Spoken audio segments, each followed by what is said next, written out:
Here's a tree of mine that's in desperate need of pruning. It's a very fruitful tree. Most of the trees were this year, but look at the size, look at the fruit. Very big, and it's way up in the top. Out of reach of hand picking, you need a ladder to bring the stuff down. I don't remember if this was a dwarf tree or not, but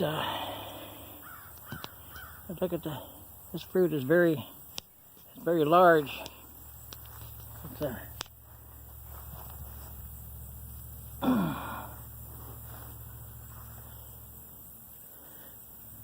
I call them baking pears, even though they've fallen to the ground. They're hard. I don't know if they ever get soft. They'll rot before they get soft. But I guess you slice them and put them in the oven and bake them with sugar and whatever, and they're pretty good. It's supposed to be pretty good. Anyway, the fruit was so heavy it broke down one of the branches here, and had some friends come and pick what they could, what they wanted. Like I say, it's so big and heavily loaded, and it's way up in the top where it's not supposed to be for this kind of a tree. I think this was also supposed to be a dwarf tree, but I didn't prune it back like I should have, and as a consequence, it's out of control, even though it's full of fruit. So I intend to bring it back, even this main trunk.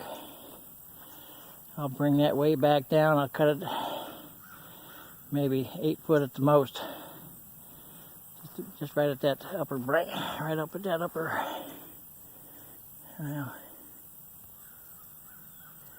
Right up at that crotch right about there. I'll cut it off right there. And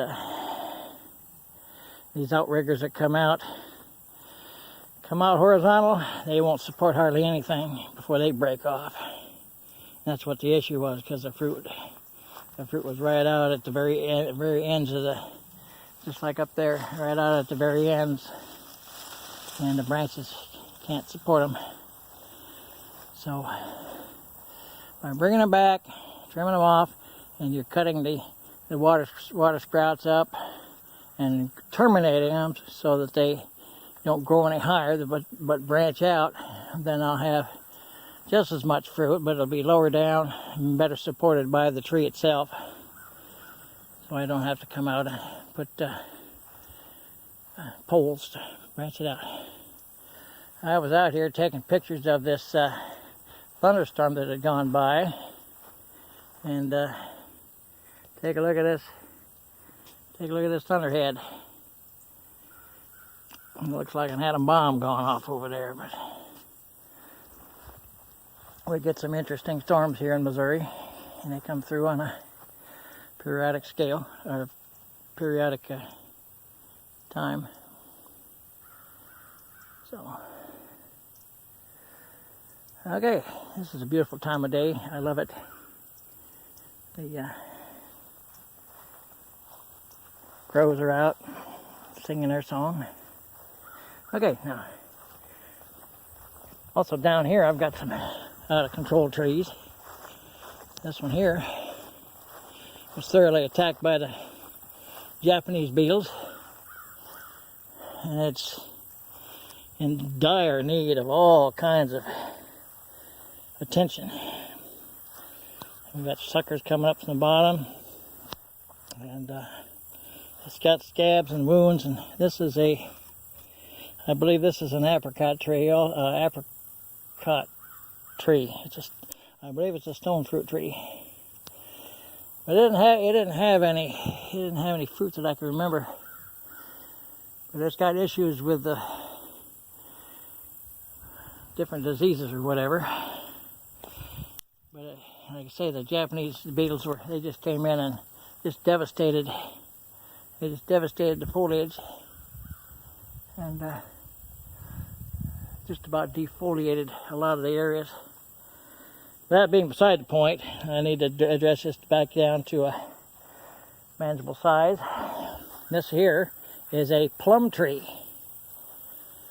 And its plums are a little bit bigger than the wild plum, but it is a dwarf tree, and I'll be trimming it back.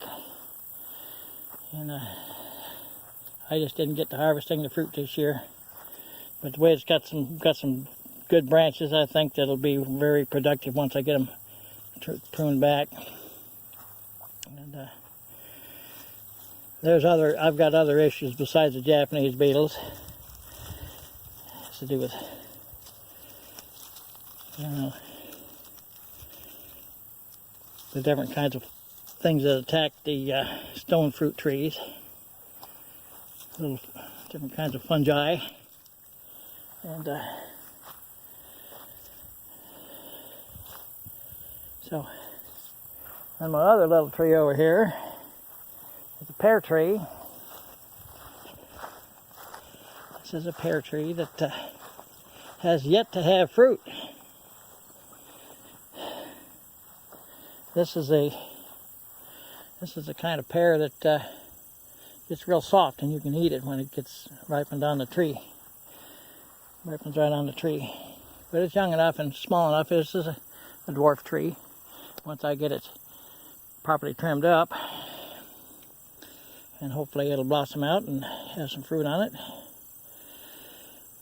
And I'm not sure, but I believe maybe the other pear trees and things, when they pollinate, cross-pollinate and stuff, that they cause each other to fruit. I don't know that for sure, but I believe that it doesn't make any difference what variety they are, that one pear variety will cross-pollinate and cause to fruit this variety, whatever variety it is that you're looking at. This variety will cross-pollinate with that one, and its fruit, because it's on this hybrid tree, then its fruit will develop according to this hybrid, and that one will according to its hybrid, and they'll give you whatever fruit that tree offers. So anyway, this is my issues of pruning, and I should be getting them pruned up here shortly. It's October now, and it's been my experience with watching the growth of these trees. It doesn't matter what time of the year. It's in my opinion that the best time of the year is in the fall or late fall for pruning. It gives enough time to start its healing process, and it may start to bring out the shoots around the wounds. When you cut off a limb, or you terminate, that it'll start to branch. At that point, it'll establish a nodule. It'll establish a nodule, and this nodule, it'll branch. So you can see two nubs there. It'll start branching out. Each time you terminate, it'll start branching out. And so, because these nubs come out and the branch comes out. So if I terminate these right here, if you take off this terminal bud, then it'll start doubling and branch from here. Oh, just a ways. So anyway, rather upward growth. Anyway, that's what I'm looking at, the project I'm looking forward to, and hopefully I'll have it done here before winter. I'll be out here trying to cut in the snow. I don't need to do that. So anyway, that's it for this one.